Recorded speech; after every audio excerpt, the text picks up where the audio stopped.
ಸಂವಿಧಾನ ಶಿಲ್ಪಿ doctor B R Ambedkar ಜಯಂತಿಯನ್ನ ನಾಡಿನಾದ್ಯಂತ ಇಂದು ಗೌರವಪೂರ್ವಕವಾಗಿ ಆಚರಿಸಲಾಗ್ತಾ ಇದೆ. ಅಂಬೇಡ್ಕರ್ ವಿಚಾರಧಾರೆ ರಾಷ್ಟ್ರಕ್ಕೆ, ರಾಷ್ಟ್ರದ ಜನತೆಗೆ ಉಸಿರು, ಬದುಕು, ಹಕ್ಕು, ಕರ್ತವ್ಯ ಹಾಗೂ ದಾರಿದೀಪ. ಅವರ ಮಾರ್ಗದರ್ಶನ, ಚಿಂತನೆ ಇಂದು ನಮ್ಮ ಜೀವನವೇ ಆಗಿಬಿಟ್ಟಿದೆ. ಹೀಗಾಗಿ ಅಂಬೇಡ್ಕರ್ ಭಾರತದ ಆಸ್ತಿಯಾಗಿ ನಿಂತಿದ್ದಾರೆ.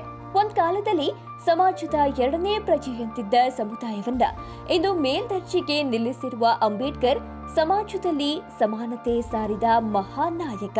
ಹೀಗಾಗಿ ಪ್ರಭುತ್ವಗಳೇ ಇಂದು ಮುಂದೆ ನಿಂತು ಜಯಂತಿ ಆಚರಣೆ, ಪ್ರತಿಮೆಗಳ ಸ್ಥಾಪನೆ ಮಾಡಿ ಪೂಜಿಸ್ತಾ ಇವೆ. ಸ್ವಾತಂತ್ರ್ಯ ಹೋರಾಟದ ವೇಳೆ ಕೇವಲ ರಾಜಕೀಯ ಸ್ವಾತಂತ್ರ್ಯದ ಕುರಿತು ಮಾತನಾಡ್ತಾ ಇದ್ದ ರಾಷ್ಟ್ರೀಯ ನಾಯಕರ ಮಧ್ಯೆ ರಾಜಕೀಯ ಸ್ವಾತಂತ್ರ್ಯದ ಜೊತೆಗೆ ಸಾಮಾಜಿಕ ಮತ್ತು ಆರ್ಥಿಕ ಸ್ವಾತಂತ್ರ್ಯ ಕೂಡ ಅಷ್ಟೇ ಮುಖ್ಯ ಅಂತ ಪ್ರತಿಪಾದಿಸಿದವರು ಅಂಬೇಡ್ಕರ್. ಅವರ ಪರಿಕಲ್ಪನೆ ಸಮಾನತೆಯನ್ನ ಆಧರಿಸಿತ್ತು. ಸ್ವಾತಂತ್ರ್ಯ ಬಂದಾಗ ದೇಶಕ್ಕೆ ಸಂವಿಧಾನ ರಚನೆ ಮಾಡಿಕೊಳ್ಳಬೇಕಾದ ಸಂದರ್ಭ ಸೃಷ್ಟಿಯಾಗಿ ಆ ಜವಾಬ್ದಾರಿ ಹೊತ್ತು ಸಮಾನತೆಯ ಮಂತ್ರ ಪಠಿಸಿ ಅದನ್ನ ಜಾರಿಗೆ ತಂದು ಇಂದು ಎಲ್ಲರೂ ಒಂದೇ ಒಂದು ಬಾಳುವಂತೆ ಮಾಡಿದ ಮಹಾನ್ ನಾಯಕ ಅಂಬೇಡ್ಕರ್. ದೇಶದ ಎಲ್ಲ ಜಾತಿ, ಮತ, ವರ್ಗದ ಜನರನ್ನ ಸಮಾನತೆಗೆ ಕೊಂಡೊಯ್ಯುವ ಆಶಯಗಳನ್ನ ಸಂವಿಧಾನ ರಚಿಸಿಕೊಡುವುದರ ಮೂಲಕ ಅಂಬೇಡ್ಕರ್ ಆಧುನಿಕ ಭಾರತ ರೂಪುಗೊಳ್ಳಬೇಕಾದ ದಾರಿಯನ್ನ ತೋರಿಸಿದವರು. ಸ್ವಾತಂತ್ರ್ಯ ಪೂರ್ವ ಮತ್ತು ಸ್ವಾತಂತ್ರ್ಯೋತ್ತರ ಭಾರತದಲ್ಲಿ ತಮ್ಮ ಚಿಂತನೆ, ಹೋರಾಟದ ಮೂಲಕ ರಾಷ್ಟ್ರ ಕಟ್ಟುವುದಕ್ಕೆ ಹಲವು ಬಗೆಯಲ್ಲಿ ದುಡಿದ ಅಂಬೇಡ್ಕರ್ ಅವರನ್ನ ಮೂಲೆ ಗುಂಪು ಮಾಡಲು ಹಲವರು ಯತ್ನಿಸುತ್ತಲೇ ಬಂದ್ರು. ನಾಯಕರು ಹಾಗೂ ದೇಶ ಅವರನ್ನ ಎಷ್ಟೇ ಮೂಲೆ ಗುಂಪು ಮಾಡಿದ್ರೂ ಸಮಾನತೆಯ ಪ್ರಜ್ಞೆ ತಲೆಮಾರಿನಿಂದ ತಲೆಮಾರಿಗೆ ಅವರನ್ನ ದಾಟಿಸಿಕೊಂಡು ಬಂದಿತ್ತು. ಯಾವುದೇ ರಾಜಕೀಯ ನಾಯಕನಿಗೆ ಸಿಗುವ ಪಬ್ಲಿಕ್ ಸ್ಪೇಸ್ ಪ್ರಭುತ್ವದಿಂದ ಕೊಡಲ್ಪಟ್ಟಿರುತ್ತೆ. ಆಳುವ ಸರ್ಕಾರಗಳು ಅಧಿಕಾರವನ್ನ ಬಳಸಿ ತಮ್ಮ ಸೈದ್ಧಾಂತಿಕ ಗುರುಗಳಿಗೆ, ನಾಯಕರಿಗೆ ಪಬ್ಲಿಕ್ ಸ್ಪೇಸ್ ಅನ್ನ ಸುಲಭವಾಗಿ ದೊರಕಿಸಿಕೊಡುತ್ತವೆ.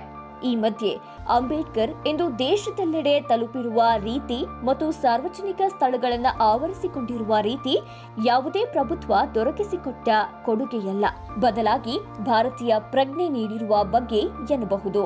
ಅಂಬೇಡ್ಕರ್ ಅವರ ಚಿಂತನೆ, ಹೋರಾಟಗಳನ್ನ ಜೀವಂತ ಪ್ರಕ್ರಿಯೆಯಾಗಿ ಮುಂದುವರಿಸೋದು ಸಂಪ್ರದಾಯಸ್ಥ ಮನಸ್ಸಿಗೆ ಸವಾಲಾಗಿ ಬೆಳೆದ್ರು. ಸಮಾನತೆಯ ಮಂತ್ರದಲ್ಲಿರುವ ಭಾರತೀಯರು ಇದನ್ನ ಕಾಪಾಡಿಕೊಂಡು ಹೋಗಬೇಕು. ಹೌದು, ಡಾಕ್ಟರ್ ಬಿಆರ್ ಅಂಬೇಡ್ಕರ್ ಭಾರತೀಯ ನ್ಯಾಯಶಾಸ್ತ್ರಜ್ಞ, ಅರ್ಥಶಾಸ್ತ್ರಜ್ಞ, ಸಮಾಜ ಸುಧಾರಕ ಮತ್ತು ರಾಜಕಾರಣಿ, ಭಾರತೀಯ ಸಂವಿಧಾನದ ಮುಖ್ಯ ವಾಸ್ತುಶಿಲ್ಪಿ. ಇಂದು ಅವರ 135ನೇ ಜನ್ಮದಿನಾಚರಣೆಯನ್ನ ನಾಡಿನೆಲ್ಲೆಡೆ ಆಚರಿಸಲಾಗ್ತಾ ಇದೆ.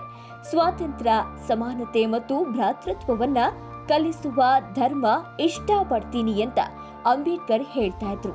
ಅವರು ಯಾವಾಗ್ಲೂ ವಿದ್ಯಾವಂತರಾಗಿರಿ, ಸಂಘಟಿತರಾಗಿರಿ ಮತ್ತು ಉದ್ವೇಗದಿಂದಿರಿ ಅಂತ ಹೇಳ್ತಾ ಇದ್ರು. ಮಹಿಳೆಯರು ಸಾಧಿಸಿದ ಪ್ರಗತಿಯ ಮಟ್ಟದಿಂದ ನಾನು ಸಮುದಾಯದ ಪ್ರಗತಿಯನ್ನ ಅಳಿಯುತ್ತೇನೆ ಅಂತ ಅಂಬೇಡ್ಕರ್ ಅಂದೇ ಹೇಳಿದ್ರು.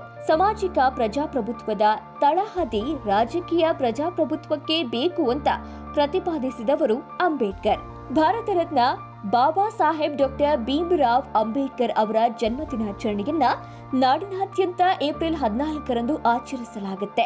ಅಂಬೇಡ್ಕರ್ 1891ರ ಏಪ್ರಿಲ್ 14ರಂದು ಮಧ್ಯಪ್ರದೇಶದ ಮೋವನ್ನಲ್ಲಿ ಮಹಾರ್ ಕುಟುಂಬದಲ್ಲಿ ಜನಿಸಿದವರು. ಸಂವಿಧಾನ ಶಿಲ್ಪಿ, ಸಮಾನತೆಯ ಹರಿಕಾರನಿಗೆ ಇಂದು ಕರ್ನಾಟಕ ನ್ಯೂಸ್ ಬೀಟ್ ವತಿಯಿಂದ ನಮನ.